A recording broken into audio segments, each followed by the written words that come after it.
Siguiendo con el documento 1, siguiendo con el tercer documento visto en la clase número 2, nos toca ver ahora histograma. ¿Qué es un histograma? Si nos vamos a la definición, un histograma es una representación gráfica de una distribución de frecuencias por medio de rectángulos cuyas anchuras representan intervalos de la clasificación y cuyas alturas representan las correspondientes frecuencias. Escuchado así es un poco difícil de entender, pero vamos a la práctica y podemos entender qué es esta definición. Cuando hablamos de qué es una representación gráfica, ya lo vimos en cronograma. Acuérdense que crono era tiempo y grama era una representación en un gráfico. Un histograma es una representación gráfica de la cantidad de gente que hay en un estudio de estadística. Si nos basamos en la definición, como vimos, es una representación gráfica de una distribución de frecuencias por medio de rectángulos. Acá tenemos los rectángulos en color celeste, cuyas anchuras representan intervalos de la clasificación. En estos histogramas, el intervalo puede ser días, semanas, meses, años, y cuyas alturas representan las correspondientes frecuencias. En nuestro caso, son cantidades. De esta manera, nosotros, en nuestros histogramas, vemos una representación a través de rectángulos de la cantidad de gente que vamos a tener durante los meses de la obra. Este histograma viene acompañado y trabaja en estrecha relación con lo que vimos en el primer documento, que es el cronograma. Como podrán ver, generalmente debe comenzarse con un cronograma en donde vamos a poder identificar en cada una de las semanas, meses o años las tareas que nosotros debemos realizar en la obra. Obviamente que es necesario la mano de obra, es necesario la gente que va a realizar esas tareas. Entonces, a continuación del cronograma, es necesario poder saber qué cantidad de gente yo necesito para cada una de esas tareas. Si vamos más al detalle, nosotros podemos ver que para una tarea específica como tenemos acá, que es movimiento de suelo y fundaciones, se van a necesitar un jefe de obra, un jefe de obra civil, un jefe de calidad, un supervisor civil, un supervisor de calidad, 4 técnicos en seguridad.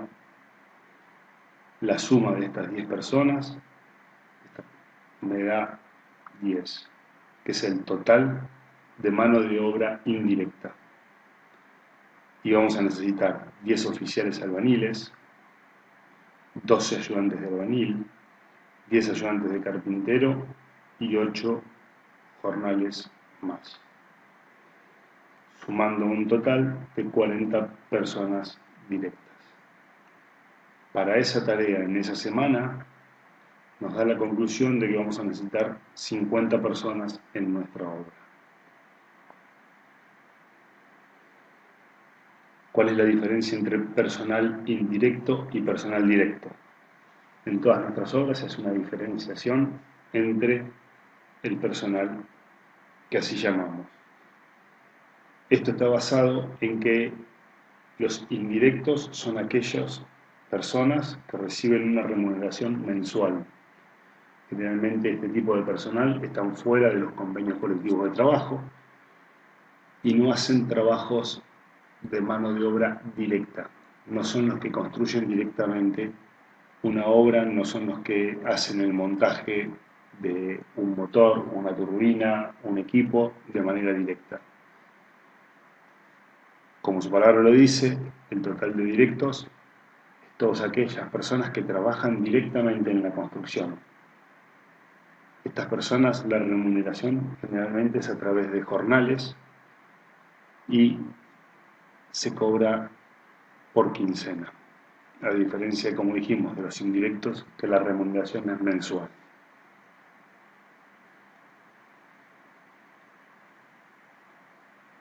Por último, cada una de estas barras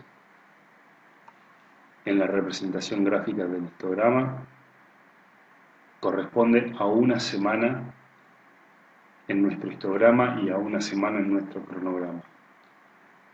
Entonces, la cantidad de gente marcada en estos sectores corresponde con la cantidad de gente que se sumaron, como vimos en la diapositiva anterior. Una de las cosas a tener en cuenta es que la representación gráfica de la cantidad de gente nos da una especie de montañas, podemos llamarlos así, en donde encontramos valles y picos. Se llama pico de la obra al momento de la obra en la cual voy a tener mayor cantidad de gente trabajando. En este caso podemos ver que el pico de la obra se da en 5 semanas consecutivas, teniendo aquí la representación de la mayor cantidad de gente. Esta pendiente y esta vuelta a subida se llaman valles de la obra.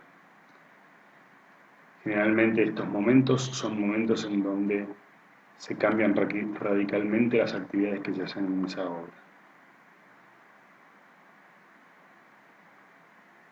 Si ustedes se ponen a pensar y analizar un poco para qué es importante esta información para un técnico en seguridad, volvemos otra vez a lo que hablamos en los dos documentos anteriores. Le permite a un técnico en seguridad poder saber la cantidad de gente que va a haber en esa obra, la cantidad de técnicos necesarios. Recuerden ustedes que en una de estas obras se necesita un técnico en seguridad cada 50 personas. Si nosotros tenemos la cantidad total de gente, podemos saber la necesidad de técnicos en seguridad que va a haber. También nos permite ver en relación con los frentes de trabajo y la cantidad de gente, si es necesario o no incorporar mayor cantidad de técnicos en seguridad. También me permite hacer un cálculo de la cantidad de elementos de protección personal, EPPs, que yo voy a necesitar en una obra. Como así también qué tipo de actividad va a realizar cada una de esas personas. No es lo mismo un soldador que un andamista. Obviamente sus elementos de protección personal serán totalmente diferentes. También me permite saber a mí la cantidad de capacitaciones que voy a tener en una obra y a la cantidad de gente que voy a tener para darlas.